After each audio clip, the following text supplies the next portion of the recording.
Yogi, nous voilà pour une nouvelle vidéo. Toujours sur l'énergie, peut-être la dernière pour cette première série, il y en aura sûrement d'autres, hein. La question qu'on m'a posée, c'est est-ce que la conscience est énergie?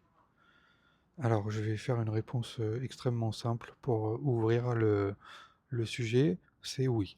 Dans le sens où,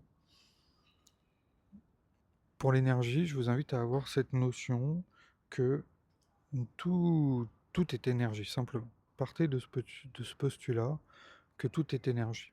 Dans le sens où une énergie, c'est quoi? C'est une forme de mouvement. Ok. Par exemple, quand on va parler d'électricité, je vais parler de choses plutôt, on va dire, pragmatiques. L'électricité est une forme d'énergie. Ok. L'énergie qui va passer sous un mouvement d'électrons, si on parle du côté scientifique. Le carburant, par exemple, que vous mettez dans un véhicule, c'est une forme d'énergie qu'on retrouve sous une forme liquide et qu'on va transformer avec une réaction chimique. Ok. Nos mouvements, nos muscles, quand ils s'activent, c'est une forme d'énergie. C'est-à-dire qu'on va donner un mouvement. Ok. Les battements de notre cœur, c'est une forme d'énergie. On a un muscle qui se contracte avec une forme, comment on appelle ça, de stimulation euh, électrique infime, mais du coup, on a une contraction musculaire, et ça, c'est une forme d'énergie. Par exemple, notre pensée a un mouvement, une forme d'agitation plus ou moins grande, hein, et donc c'est une forme d'énergie. L'énergie va avoir ce qu'on va appeler souvent une fréquence. Une fréquence, c'est quoi? C'est à quelle vitesse se répète un cycle de quelque chose. Par exemple, je reviens sur l'électricité, nous en France on utilise du 220 volts qui est alternatif, c'est-à-dire que ça fait plus 220, moins 220, plus 220, moins 200. J'espère que je dis pas de bêtises parce que les électriciens vont m'allumer. Enfin voilà, c'est quelque chose qui va être alternatif. Votre tête, ça va être un peu pareil. Vous avez une pensée, puis ça s'arrête, puis c'est une autre, puis ça s'arrête, puis c'est une autre. Votre cœur, c'est pareil quand il bat. Il part, une zone se contracte, une zone se détend, une zone se contracte, une zone se détend, et c'est ce qui fait l'effet de pompe. Quand vous bougez, vous avez la plupart du temps, sauf erreur de ma part, un muscle qui s'active, et à l'opposé, un muscle qu'on appelle antagoniste qui se désactive. D'ailleurs, dans le Hatha Yoga, on essaye d'activer simultanément ces deux côtés. Dans le Hatha, enfin dans le yoga postural, quand on va faire du yoga dynamique. Voilà, ça c'est un autre sujet. Mais voilà, donc il y a toujours cette espèce de, de, de mouvement, de polarité qui se retrouve un petit peu comme nous, par exemple, une des fréquences de notre planète, c'est l'année. Enfin, c'est le jour, pardon. Le jour qui fait jour, nuit, jour, nuit. C'est une alternance, un changement, d'accord, qui est perpétuel, quelque part. Nous, si on reprend notre mental, c'est la même chose, perpétuel. Donc si on veut, dans cette compréhension, euh, mettre la conscience. Qu'est-ce que c'est la conscience? C'est avoir une pensée qui a, entre guillemets, connaissance d'elle-même. C'est-à-dire, bah, moi, par exemple, une forme de ma conscience, ça va être, moi, je suis Grégory, ici, en train de me filmer. C'est une forme de conscience parce que je fais quelque chose et je sais que je fais quelque chose. C'est un petit peu euh, comment on va dire, la perception, une partie de notre ego, la perception de nous-mêmes, du je suis. D'accord?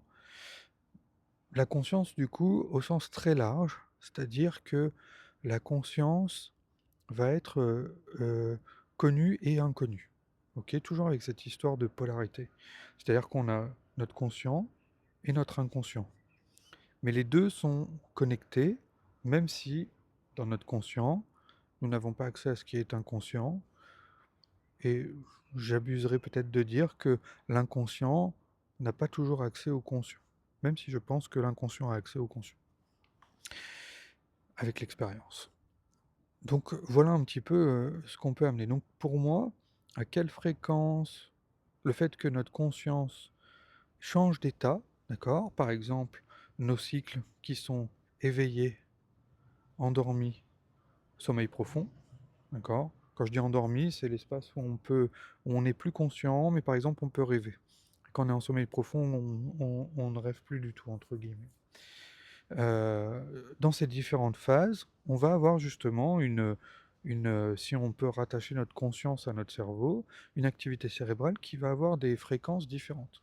D'ailleurs, vous pouvez regarder en général sur les méditants, les moines ou ce genre de choses, il y a des gens qui ont fait des expériences pour essayer de mesurer la fréquence à laquelle les ondes cérébrales se trouvaient en fonction de l'état actif, passif, méditatif, tout ce genre de choses. Donc là, vous pouvez aller explorer un petit peu tout ça, si vous avez envie. Donc quelque part, si on prend cette considération que la conscience est une énergie, c'est-à-dire qu'il y a un moment, on va pouvoir la modeler, la façonner, la diriger pour l'éduquer, la changer, la transformer. D'accord? Il y a une chose qui pour moi on ne peut pas faire. Par exemple, vous prenez l'exemple de ce bel arbre. Ce bel arbre, si on prend la théorie qu'il a une conscience d'être un arbre, c'est normalement un marronnier, si je ne me trompe pas. La conscience d'être un marronnier, il va faire pousser ses branches, ses feuilles, ses racines, ses fruits, ses marrons, qu'il va perdre au gré des saisons. Quelque part, il a une intelligence et une conscience de ce qu'il doit faire. Nous, en tant qu'être humain, ça va être la même chose. On a une certaine conscience, mais parfois on est perdu, on ne sait pas vraiment ce qu'on doit faire. Donc à nous de nous reconnecter à une forme d'énergie profonde en nous, de notre nature d'être humain, d'accord? Pour que cette nature d'être humain puisse, on va dire, agir et nous permettre de grandir et de pousser comme l'arbre, on va dire de la bonne manière. Je prends un exemple. D'une manière générale, par exemple, on va avoir l'être humain, on a une forme de d'amour et de bienveillance envers nos semblables, qui va être innée. C'est-à-dire que elle est là dès notre création. Après, tous les conditionnements de notre vie peuvent faire que parfois on va détester des gens, qu'on va pas aimer ci, pas aimer ça, mais au fond du fond, du fond, du fond, du fond, on reste des êtres connectés ensemble et on a quelque part cette identité de vivre en société. D'accord? Même s'il y a des gens qui veulent vivre, on va dire, à l'écart, ça c'est autre chose, mais au fond, nous, dans notre nature, on va avoir ça. Donc là, je parle en général de la conscience humaine. Mais de manière plus grande, dans le yoga, on va parler de la conscience de l'univers, la conscience des choses. Ou pour dire que notre conscience d'être humain est déjà quelque chose de formaté et de limité. C'est-à-dire que l'univers, je vais prendre notre système solaire, les planètes, eh ben, en fait, elles ne nous demandent pas notre avis pour tourner, elles font ce qu'elles ont à faire. Il y a des mécanismes, alors après on peut les expliquer de manière scientifique peut-être en partie, mais tout ce qui va se passer, même dans la nature, la météo, enfin tout l'environnement, en fait, c'est exactement ce qu'elle a à faire. Les animaux, quand ils naissent, les animaux sauvages, je ne sais pas quel animal je peux prendre, mais vous prenez par exemple une girafe. Un bébé girafe, quand il naît, il sait déjà, dès le début, qu'une des premières choses qu'il va faire, c'est se lever et aller se nourrir à sa mère. Et sa mère, qu'est-ce qu'elle va faire? Elle va l'aider et en général, elle va aussi le nettoyer. D'accord? Si je me trompe pas, hein, arrêtez-moi si je suis mauvais en girafologie. Mais vous voyez ce que je veux dire? Donc il y a des choses qui sont innées. Nous, par exemple, en tant qu'être humain, qu'est-ce une des premières choses que bébé fait en naissant? C'est crier parce que il y a cette première respiration. Et le bébé, normalement, sait qu'il va respirer du moment où il sort de la mère. Donc il y a des choses comme ça qui sont quelque part inscrites et ancrées. Et ça aussi, c'est une forme de conscience, d'accord, qu'on peut attacher à chaque chose, hein. Chaque brin d'herbe qui sont autour de moi, là, sait ce qu'il a à faire. Il sait comment il doit pousser. Alors après, des fois, il peut y avoir des dégénérescences, hein, bien sûr, mais d'une manière générale, il y a une forme d'intelligence et donc de conscience, et on va parler souvent de conscience cosmique, c'est-à-dire que l'univers a son propre dessein, a son propre chemin, a les propres choses qu'il doit faire.